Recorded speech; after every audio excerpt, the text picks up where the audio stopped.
Hello everybody and welcome back. If you're new here, my name is Liza and I'm a certified holistic health coach. Today I'm going to be going over stress and the different impacts it can have in your body, especially when it becomes chronic, and then also give you some tips that include exercises and different ideas to help you combat that as well. So let's get into it.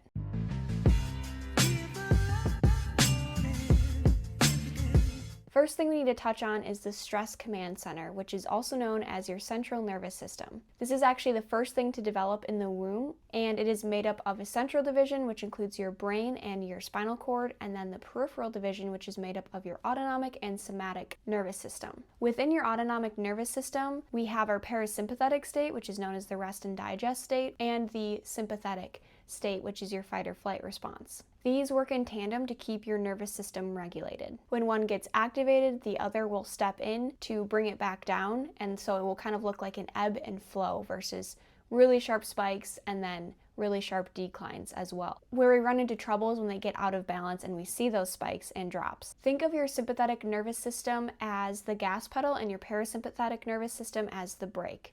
What happens to a lot of people when they get in chronic stress is their body's just pressing down on the gas pedal all the time, and eventually you'll run out of gas or energy, and a lot of things in your body can start breaking down or just start showing signs of wear and tear, essentially. You're probably pretty familiar with the fight or flight response, but there are actually two other responses you can have to danger as well, which include a freeze response and a fawn response, which is people-pleasing behavior to get out of a dangerous situation. But just sticking with the original fight or flight response, this was designed to help you get out of a dangerous situation fast, like if you're running away from a wild animal. What will happen in your body is that cortisol and adrenaline will increase, your muscles will become activated, you'll get tunnel vision, and then other systems in your body will actually be dampened or lowered, like your immune system and your digestion, because your body is not focused on digesting food or keeping you from being sick, it's focused on survival only. And actually parts of your brain will also turn off as well that are not associated with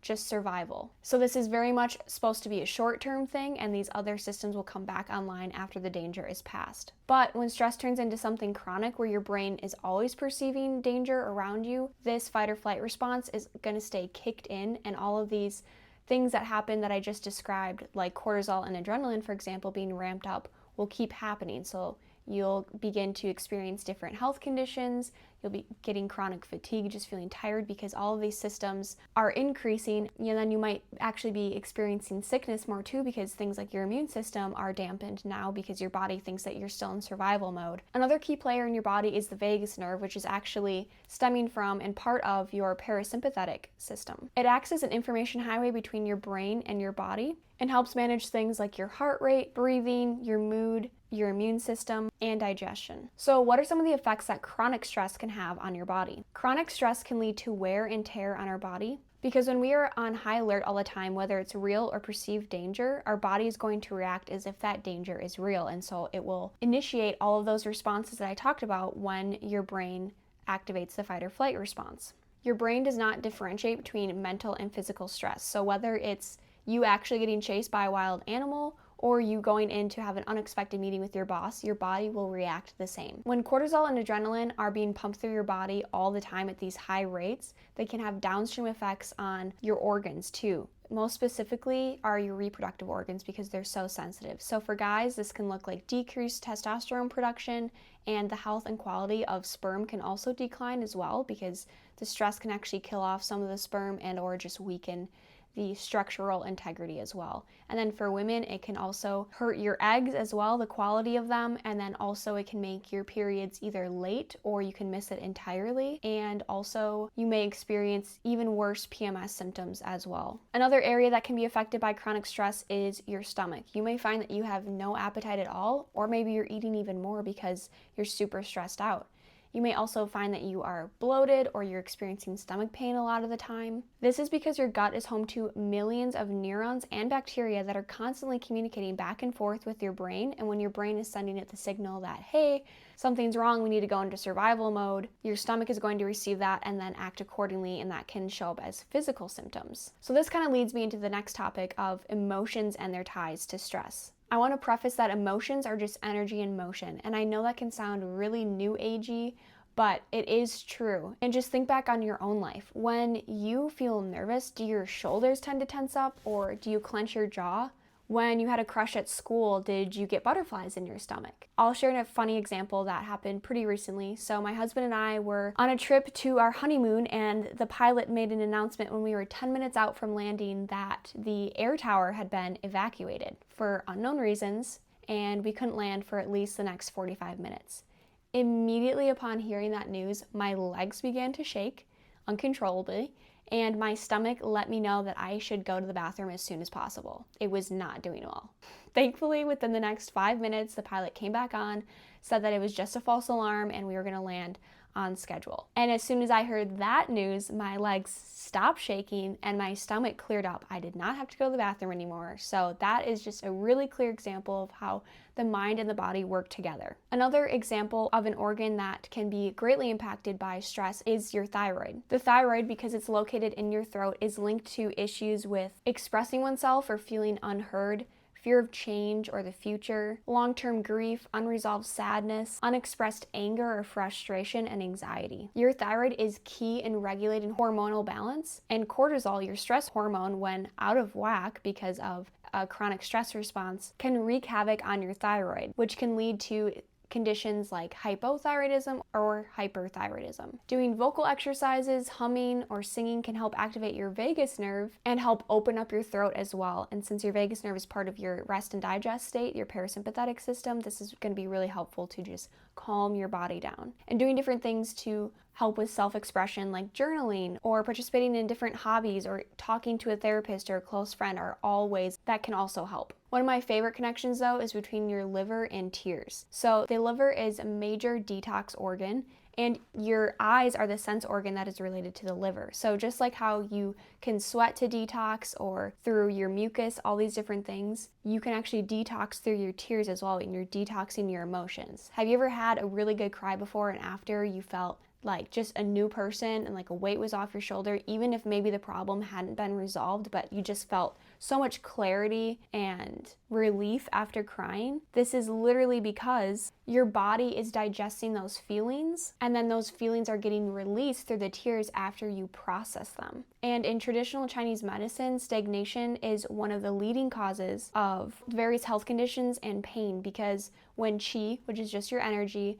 and your blood cannot flow properly, this can cause a lot of things to back up and allowing things like pain and other conditions to present themselves. So when emotions get stuck, same thing can happen. And so it's really important that we cry, for example, to help release those stuck emotions. And I know that talking about your feelings or even crying can be really foreign and just seem hard to do, but this is truly important work and can have such beneficial effects to it that it is important to learn how to do and to learn to be okay with it as well. And God designed us with this nervous system that is meant to be regulated and brought back down into this rest and digest stage, because although of course bad things happen that make us have this stress response, there should also be things that bring us back down into a calm state. So let's go over some types of stress, because actually some stress can be good for you. This is known as eustress, and it would include things like exercise, which besides giving you a good mood boost because of all the endorphins it's releasing, it's also actually super good for consolidating memory because of bilateral movement whenever you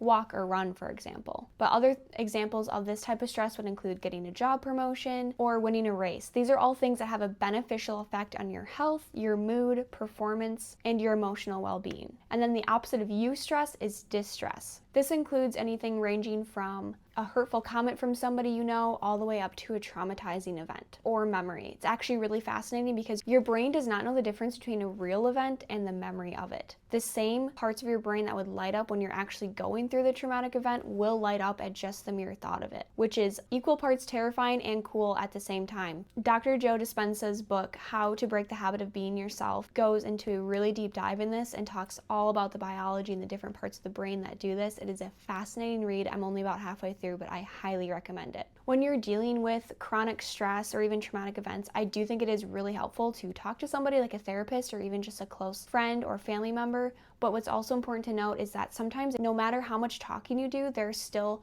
things that are going to be triggering to you, because it's not so much the talking you need to do, but the feeling that you need to do in your body. And so doing things like somatic therapy or nervous system work is really going to be helpful to release those emotions and release the stagnation. Another therapy to look into is EMDR therapy, aka eye movement desensitization and reprocessing therapy. So how this works is that you work through a traumatic memory with the therapist, and they will guide you through lateral eye movement. And what this does is allows your brain to actually fully process the memory and close the loop instead of having it repeating in your brain and causing you a lot of distress. And this doesn't mean that you're going to forget the memory at all, but it's just going to allow it to properly be stored away and not haunt you or give you PTSD. This type of therapy is super promising because it shows that psychological wounds can actually heal very similar to physical wounds. Just think if you got a cut on your hand, for example, and then there happens to be a block in there, like a piece of gravel or something. That block is not going to allow the wound to completely heal, and it might cause it to fester and get an infection. It's the same thing within your brain. If you have a block in there, like the traumatic memory, your brain is just going to be playing it on repeat, and your problems might get more amplified, and you might be more stressed out because this triggering memory is now affecting you all the time. And so what EMDR does is help remove that block, like the traumatic memory, allow that loop to fully close, and then you can experience healing from it. Now let's move into different ideas for self-care and how to rest when you're feeling really burnt out and stressed out. First up is going to be physical rest. This is when you're just so exhausted you just can't possibly do another thing. Of course, I would definitely say try to sleep more, whether that's going to bed a little bit earlier or waking up maybe a little bit later if you can manage it, but try to go to bed earlier if you can, or try to get a power nap in during the day. Even just 15 to 20 minutes can be such a game changer for your energy levels and just your ability to handle more tasks if that's what you need to do. You could get a massage done or do some gentle stretches yourself at home. Legs up on the wall is going to be a great example too. You could do this right before bed to just really release a lot of tension in your body and also stress. This is going to help your nervous system to just kind of reset. So doing that for anywhere from 5 to 15 minutes is going to be great for you. Next up, we have mental rest. When we're just overthinking and overworking a lot, our brain can get really fatigued. So doing different things like journaling can be really helpful, because when you're just in your brain all day and you're not maybe talking out loud or speaking your feelings out, they can get really jumbled and your problems might actually appear bigger than they actually are. So what's really important to do is you can journal and write out all your problems. I like to do this too, especially, and just see visually, wow, you know what, this actually isn't that bad of a problem, or maybe I have the solution to this now. Or it just helps to clear the jumble from your brain and be like, okay, this is still going to be a problem in my life, but I feel a little bit better about it now that I got it out on paper. Taking breaks from your phone is also going to be super important because there's just so much noise on social media and different apps and things like that. So turning it off, putting on do not disturb, try to not go on it first thing in the morning or right before bed are going to be really key as well. You can also do things that are focusing on breathing. So you could do some meditation, do some stretching, or even sit in a sauna, and you're just going to feel the impacts of being in the present moment and just really focusing and slowing down. Next, social rest is super important. Whether you're an introvert or an extrovert, it's always good to just take some time to reflect by yourself and have some time to unwind in solitude and just be silent and not have people talking to us or being on our phone, things like that. But going a little bit past that, taking a step back and reevaluating the relationships in your life. Which ones are uplifting to you and which ones are draining to you? If a lot of the people in your life are negative Nellies and just constantly complaining or talking about really bad things, that can have an impact on you because you are who you surround yourself with. And so just taking a step back and realizing where you're spending a lot of time with these people and trying to cut back on that or forging new friendships is going to be really beneficial for your mental health. Going along with that too, do the same thing on social media. See who you're following. Is it just a lot of doom and gloom or gossipy kind of news? And if it does appear to be a lot of that, consider unfollowing them or even just muting their accounts. Next, we have spiritual rest. Prayer can definitely be really important to just talk to God and get everything off your chest because He is so much bigger than our emotions are. And a lot of the times I feel like we come away with a new perspective on things. You see this a lot in the Psalms. I feel like a lot of them start out, they're just bearing their soul to God about things that they're upset about or they're sad about. And then you usually see like halfway through, they say, but God. there always is a but, and it turns it around. They talk about the character of God or the promises that he's made. And it usually, for the most part, ends on a happy note. And so that's just kind of an important practice to see in your own life. Instead of just constantly complaining to God, where can you start implementing gratitude and seeing how he has been faithful to us in our life? And I think that really helps too, just releasing some stress in our life. You can also journal out these prayers if you want. And then of course, just meditating on his word is always going to be great as well, to learn all about him and just the people throughout history as well that relied on him or didn't rely on him, and learning from them as well. Sensory rest is another one, because especially in a city, that is going to be a lot of constant noise, the sirens, people, different buildings, things like that, and then also the constant noise from our phones as well. So just taking some time to turn your phone and do not disturb, go outside, preferably go for a walk in nature if you can, away from the city, is really going to be helpful. Sitting in nature, listening to the birds chirp, just really trying to be in the present moment is going to do a lot to not put you in sensory overload, but kind of bring you down from that. Lastly, we have creative rest. In today's world of constant consuming of other people's lives and content on social media, it is very, very important that you take time to create yourself, whether that's painting or putzing around in your garden or crocheting, knitting, something where you are just creating for a short amount of time. That is going to be so beneficial to your brain and your stress levels as well. Also, just taking time to notice the beauty of God's earth around you, noticing the color of the sky or different shapes of the clouds, the rustling of the leaves, and seeing the sun peek through the trees and the birds chirping. Any little thing that you can notice is going to be so beneficial to really help calm you down and get out of tunnel vision and notice the things that are around you to bring you back into that rest and digest state. A couple of exercises that I would recommend you doing would include the legs up on the wall, like I mentioned earlier. Again, usually try to do this right before bed to just really calm you down, but of course you can do it anytime throughout the day. Again, try to aim for 5 to 15 minutes. This is really going to help activate your parasympathetic rest and digest state. You can also do something where you lay on your back with your knees bent, and then you'll move your legs side to side. This helps to lengthen your psoas muscle, which is your hip flexor muscle. And what can happen is it can start to tense up due to fear or anxiety or stress. And so what this exercise helps to do is lengthen that, and that will again also help to calm your body down. Massaging your inner ear also helps activate your vagus nerve to help bring your body back into a rest and digest state. And lastly, it's something known as the butterfly hug. This is a form of bilateral stimulation that can help calm your nervous system down. So you want to fold your hands over your chest, interlock your thumbs, and make sure your middle fingers are on your collarbone. And then you're just going to breathe in slowly and start to alternatively tap your right and your left hand. And you can do this for 30 seconds or longer, whatever feels good. It's just going to really help calm you and ground you. That's all I have for this video today, guys. I hope you enjoyed it and learned something new and are maybe able to implement some of the tips that I gave you as well to experience more rest instead of stress. In the next video, I'm going to be talking about your mindset and the importance that has on your health. If you have been liking these videos so far, make sure to like the video and subscribe to stick around and get notifications of the next video coming out. Thank you so much for watching, and I'm excited to see you again soon. Bye!